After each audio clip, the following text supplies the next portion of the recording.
শিক্ষার্থী বন্ধুরা আসসালামু আলাইকুম। কেমন আছো তোমরা? আলহামদুলিল্লাহ, আমি ভালো আছি। তো শিক্ষার্থী বন্ধুরা, তোমাদের কাছে স্কুলের 4টা প্রশ্ন গিয়েছে। আশা করি তোমরা প্রস্তুতি ভালোভাবে গ্রহণ করতেছো। আজকে আমি গিয়াসউদ্দিন ইসলামিক মডেল স্কুলে যেই প্রশ্নটা গিয়েছে সেই প্রশ্ন নিয়ে আলোচনা, পর্যালোচনা এবং প্রশ্নের সলিউশন দেওয়ার চেষ্টা করব। মনোযোগ সহকারে ক্লাসটা করবে, তাহলে গিয়াসউদ্দিন ইসলামিক মডেল স্কুল থেকে যে প্রশ্নটা তোমরা পেয়েছো সেই প্রশ্নে যা যা এসেছে সেটা নিয়ে সংক্ষেপে আলোচনা করব, যেটা যেটা গুরুত্বপূর্ণ সেটা নিয়ে আলোচনা করব। চলো শিক্ষার্থী বন্ধুরা, আমরা শুরু করি। প্রথমে যে প্যাসেজটা আছে সেই প্যাসেজটা হচ্ছে আলভি। আমি খুব তাড়াতাড়ি পড়বো, কেননা পুরা প্রশ্ন নিয়ে আলোচনা করব, আর আমার ভিডিও লেন্থ অবশ্যই 10 মিনিটের বেশি না করার চেষ্টা করব।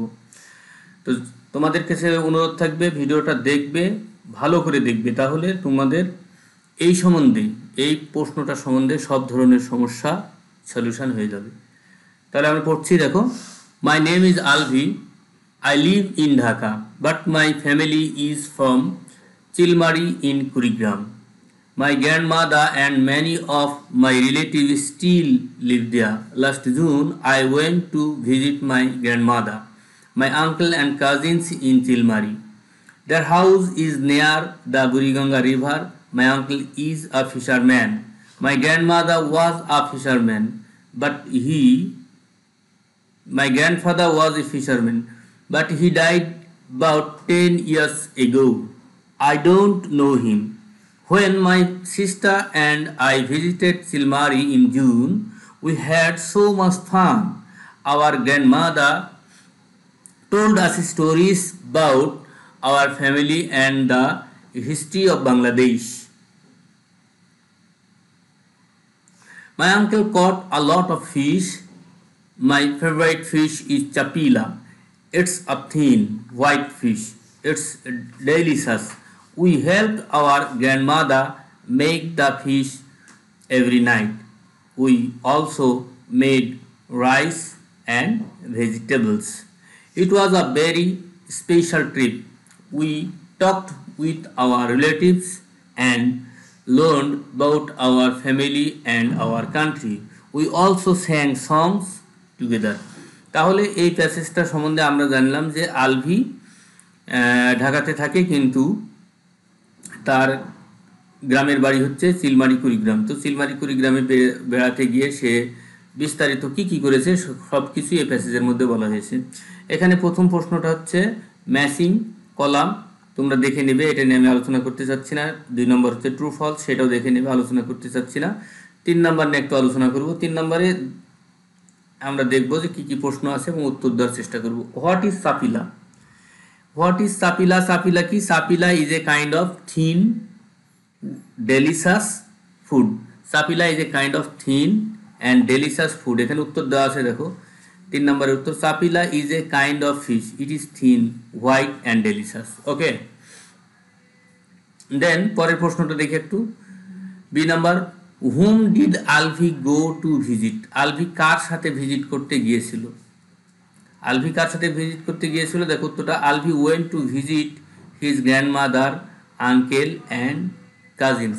আলভি কাকে দেখতে গিয়েছিল? আলভি তার গ্র্যান্ডমাদার, আঙ্কেল এবং কাজিনসকে দেখতে গিয়েছিল। হুম ডিড কাকে দেখতে গিয়েছিল। Then what do you know about Alvi's grandmother? আলভির গ্র্যান্ডমাদার সম্বন্ধে তুমি কি জানো? দেখো উত্তরটা হবে, Alvi's grandmother father was a fisherman. He died about 10 years ago. Sorry, এখানে গ্র্যান্ডমাদার না, গ্র্যান্ডফাদার বলা হয়েছে। Yes, grandfather. তাহলে was a fisherman 10 years ago, 10 বছর আগে তিনি মারা যান। Where does Alvi's family live? আলভির পরিবার কোথায় বাস করে? আলভিস ফ্যামিলি, এই যে দেখো, আলভিস ফ্যামিলি লিভস ইন ঢাকা, ঢাকায় বাস করে। যদিও তাদের গ্রামের বাড়ি চিলমারি কুড়িগ্রাম, কিন্তু তারা পরিবার ঢাকায় বাস করে।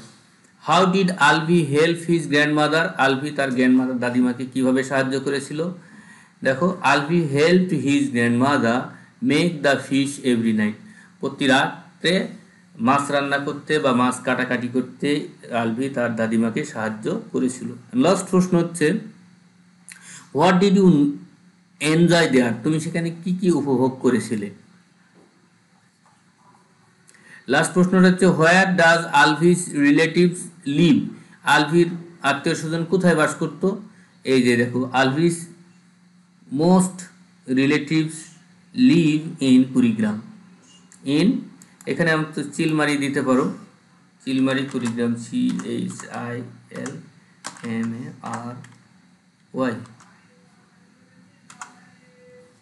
চিলমারি কুড়িগ্রাম, চিলমারি কুড়িগ্রাম। ওকে, তাহলে আমরা এটা দেখে নিলাম। এখন 4 নম্বর প্রশ্নটা দেখো। 4 নম্বর প্রশ্নে কি বলা হয়েছে? 4 নম্বর প্রশ্নে বলা হয়েছে যে, তাহলে এখন চলে যাই 4 নম্বর প্রশ্ন। 4 নম্বর প্রশ্ন হচ্ছে শর্ট কম্পোজিশন। শর্ট কম্পোজিশনটা লিখতে বলা হয়েছে ভিজিটিং ইউর ভিলেজ হাউস, তোমার গ্রামের বাড়ি ভ্রমণ সম্বন্ধে। এখানে কয়েকটা প্রশ্ন দেওয়া আছে, সেই সকল প্রশ্নের নিরিখে তোমাদেরকে উত্তরটা সাজাইতে হবে। প্রশ্নগুলো হচ্ছে where is village home, where is your village home, who live there, when did you visit your village home last, whom did you go with, what did you enjoy there, ইত্যাদি। দেখো এখানে লিখে দেওয়া হয়েছে, এটা অবশ্য তোমরা তোমাদের গ্রামার বইতে পেয়ে যাবে। দেখো, আই অ্যাম দেশ, প্রথমে তোমার নিজের নাম লিখতে হবে। I live in Hirajil, Siddhirganj, Narayanganj. আগে তোমার নাম, তুমি কোথায় বাস করো সেটা। But my village home is in Jamalpur, my grand parents, uncles and cousins live there. Last December I visited my village home. I went there with my parents. I enjoyed the delicious food made by my grandmother there. I also enjoyed various village games there. It was a great day to me. এভাবে লিখবে, তাহলে সুন্দর হবে। ঠিক আছে, তারপরে পরবর্তীতে unseen একটা প্যাসেজ দেওয়া আছে। আনসিন প্যাসেজটা হচ্ছে অ্যান্ট সম্বন্ধে, অ্যান্ট এবং ডাব সম্বন্ধে। তোমরা জানো যে একটা অ্যান্ট পানি খেতে যে পুকুরে পানি খেতে যে পানির মধ্যে পড়ে গিয়েছিল, তার মৃত্যু দশা অবস্থা হয়েছিল। এমন অবস্থায় এই দৃশ্যটা দেখতে পায় একটা ডাব অর্থাৎ ঘুঘু পাখি গাছ থেকে। ঘুঘু পাখিটা কী করে, একটা পাতা ছিঁড়ে পানিতে ফেলে দেওয়ার কারণে পাতার উপরে উঠে যায় পিঁপড়াটি এবং সে বেঁচে যায়। পরবর্তীতে একদিন ঘুঘু পাখিকে শিকারি গুলি করতে আসে। পিঁপড়া লক্ষ্য করে যে ঘুঘু পাখিকে গুলি করা হচ্ছে, তখন পিঁপড়া কী করে, শিকারির পায়ে শক্ত করে কামড় বসিয়ে দেয়। ফলে কি, লক্ষ্যভ্রষ্ট হয়ে যায় শিকারির গুলি এবং ঘুঘু পাখি বেঁচে যায়। এইভাবেই ছোট একটা পিঁপড়া, বড় একটা ঘুঘু, এই দুজনের মধ্যে বন্ধুত্ব তৈরি হয়। আসলে বন্ধুত্বের কোনো লিমিট নাই, বাউন্ডারি নাই। তো শিক্ষার্থী বন্ধুরা, এখানে কোশ্চেন নাম্বার 5 এবং 6 ট্রু ফলসটা তোমরা দেখে নিবে, উত্তর দেওয়া আছে, তোমরা দেখে নিবে। আমি এটা তোমাদেরকে লিঙ্কে দিয়ে দেবো। ওকে, দেন কোশ্চেন নাম্বার 7 নিয়ে একটু আলোচনা করবো। Why did the ant go to a pond? The ant went to a pond to drink water. What did the ant notice? The ant noticed that a hunter is aim at the dove. পিঁপড়াটি লক্ষ্য করলো যে একটা শিকারী ঘুঘুর দিকে লক্ষ্য করে গুলি শুরু করেছে। Who was sitting on the branch of a tree? আর dove was sitting on the branch of a tree. একটা ঘুঘু পাখি গাছের ডালে বসেছিল। How did the ant save his own life? The ant saved his own life getting on the leaf dropped by the dove. মানে ঘুঘু পাখি যেই পাতাটা ফেলে দিয়েছিল, সেই পাতার উপরে উঠে পিঁপড়াটি তার জীবন রক্ষা করে। How did the ant save the life of the dove? The ant dove, how did the ant save the life of the dove? কিভাবে পিঁপড়াটি ঘুঘু পাখির জীবন রক্ষা করেছিল? The ant saved the life of the dove by biting on the right leg of the hunter. মানে শিকারীর ডান পায়ে কামড় দিয়ে সে ঘুঘু পাখির জীবন রক্ষা করেছিল। তো শিক্ষার্থী বন্ধুরা, এখানে তারপরে আসো। তারপরে লেখা আছে যে suppose you are Tasnia, Tisha is your younger sister, she doesn't help others, now write a letter to your sister advising her to become helpful to others. এই আসলে এই লেটারটা আমি তোমাদেরকে লিখে দিয়েছি, তোমরা আসলে দেখেছো এই লেটারটা। আসলে এখানে লেখা আছে কি না লেখা আছে, এই লেটারটা তোমাদেরকে লিখে দেওয়া আছে। 8 নাম্বারটা আমি লিখে দিয়েছি, সেখান থেকে তোমরা এটা করে দিবে। সুতরাং এই লেটার নিয়ে আলোচনা করতে চাচ্ছি না। এখন চলে যাও 8, 9 নাম্বার। 9 নাম্বারটাও তোমাদেরকে বলে দিয়েছি, তারপরেও একটু দেখে নিই। Reshma lost her home because of river erosion. Why did Reshma loss her home? তারপরে I am proud of my mother for her wonderful garden. Why are you, I থাকলে ইউ লিখতে হয়। Why are you proud of your mother? সবের উত্তর করে দেওয়া আছে, তোমরা দেখে নিবে, আমি তোমাদেরকে ফাইলটা সেন্ড করব। Moloy's exam will end on 6 November. When will Moloy's exam end? Will, এখানে যেহেতু উইল আছে উইলই বসবে। Sagar's grandmother works at home. Where does Sagar grandmother work? Where does Sagar's grandmother work? Mita visits her grandmother after school. What does Mita do after school? School শেষে মিতা কি করে? Okay, then question number 10, collect a ticket, go to the airport at least 2 hours before the flight, pay the travel tax, collect boarding card and get the luggage checked, wait in the lounge to board the plane. Question লেখা আছে what should you collect. আমি আগেই তোমাদেরকে বলেছি 1 নম্বর প্রশ্নের উত্তর, 10-এর 1 নম্বর প্রশ্নের উত্তর লিখবে এক কথায় বা একটা ফ্রেজ আকারে। তাহলে what should you collect, just a ticket. Why should we reach the airport earlier? We should reach the airport earlier to get the plane in just time. How will you travel by an airplane? এখানে দেখো উত্তরগুলো লিখে দেওয়া আছে, তোমরা দেখতে পারো। এই যে b number, what we should reach the airport earlier so that we do not miss the flight by any chance, কোনোভাবে যেন মিস না হয়। C number, first I will collect a ticket, then I will go to the airport, collect boarding card and get the luggage checked. After that, I will wait in the lounge to board the plane. Okay? তারপরে question number 11তে লক্ষ্য করো। 11তে তোমরা জানো যেভাবে যখন date দেওয়া থাকে এবং তারিখ উপরে খেয়াল করতে হবে যে ডেটটা, দিনটা কি, ফার্স্ট দিনটা কি, এখানে লেখা আছে Saturday is the first day, তাহলে ফার্স্ট, থার্ড, ফোর্থ সে অনুযায়ী করা আছে। এখানে দেখো উত্তর সেভাবে করে দেওয়া আছে। The exam is going to begin on Saturday. On Saturday, I will sit for the English exam. On Monday, I will sit for mathematics exam.